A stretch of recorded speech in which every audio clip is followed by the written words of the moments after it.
I ordered the United States Armed Forces to launch precision strikes on targets associated with the chemical weapons capabilities of Syrian dictator Bashar al-Assad. A combined operation with the armed forces of France and the United Kingdom is now underway. We thank them both. Tonight, I want to speak with you about why we have taken this action. 1 year ago, Assad launched a savage chemical weapons attack against his own innocent people. The United States responded with 58 missile strikes that destroyed 20% of the Syrian Air Force. Last Saturday, the Assad regime again deployed chemical weapons to slaughter innocent civilians, this time in the town of Douma, near the Syrian capital of Damascus. This massacre was a significant escalation in a pattern of chemical weapons use by that very terrible regime. The evil and the despicable attack left mothers and fathers, infants and children thrashing in pain and gasping for air.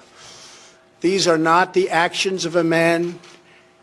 They are crimes of a monster instead.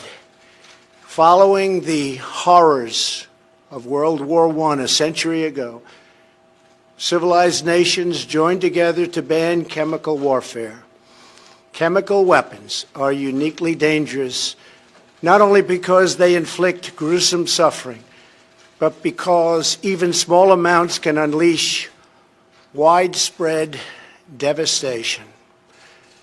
The purpose of our actions tonight is to establish a strong deterrent against the production, spread, and use of chemical weapons.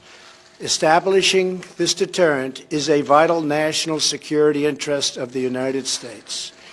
The combined American, British, and French response to these atrocities will integrate all instruments of our national power, military, economic, and diplomatic.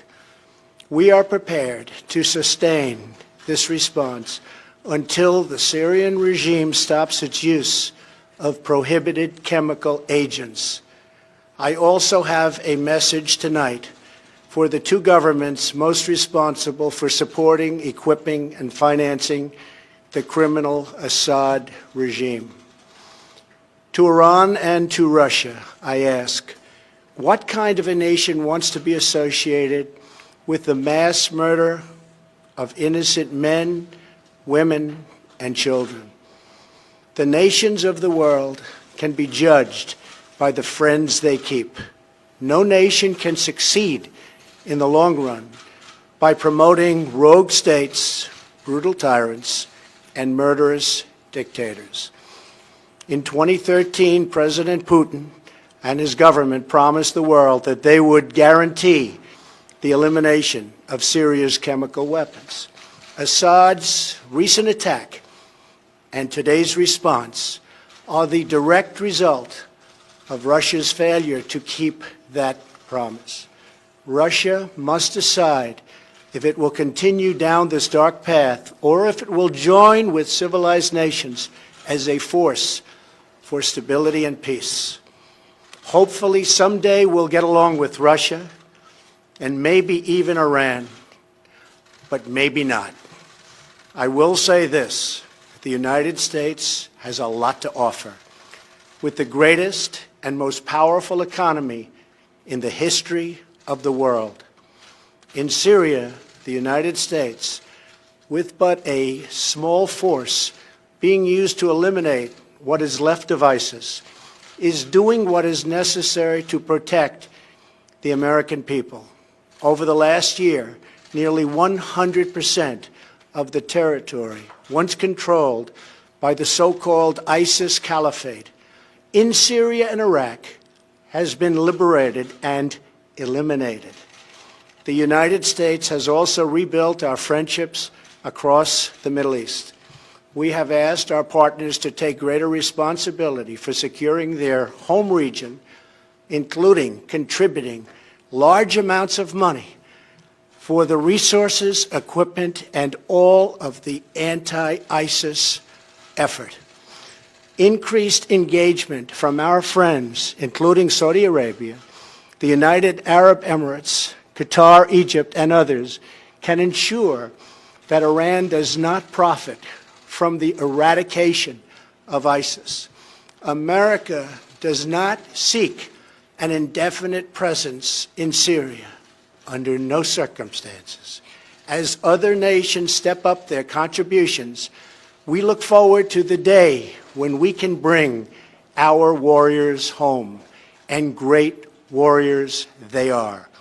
Looking around our very troubled world, Americans have no illusions. We cannot purge the world of evil or act everywhere there is tyranny. No amount of American blood or treasure can produce lasting peace and security in the Middle East. It's a troubled place. We will try to make it better, but it is a troubled place. The United States will be a partner and a friend, but the fate of the region lies in the hands of its own people. In the last century, we looked straight into the darkest places of the human soul. We saw the anguish that can be unleashed and the evil that can take hold. By the end of World War I, more than 1 million people had been killed or injured by chemical weapons. We never want to see that ghastly specter return. So today, the nations of Britain, France, and the United States of America have marshaled their righteous power against barbarism and brutality. Tonight I ask all Americans to say a prayer for our noble warriors and our allies as they carry out their missions. We pray that God will bring comfort to those suffering in Syria. We pray that God will guide the whole region toward a future of dignity and of peace. And we pray that God will continue to watch over and bless the United States of America. Thank you and good night. Thank you.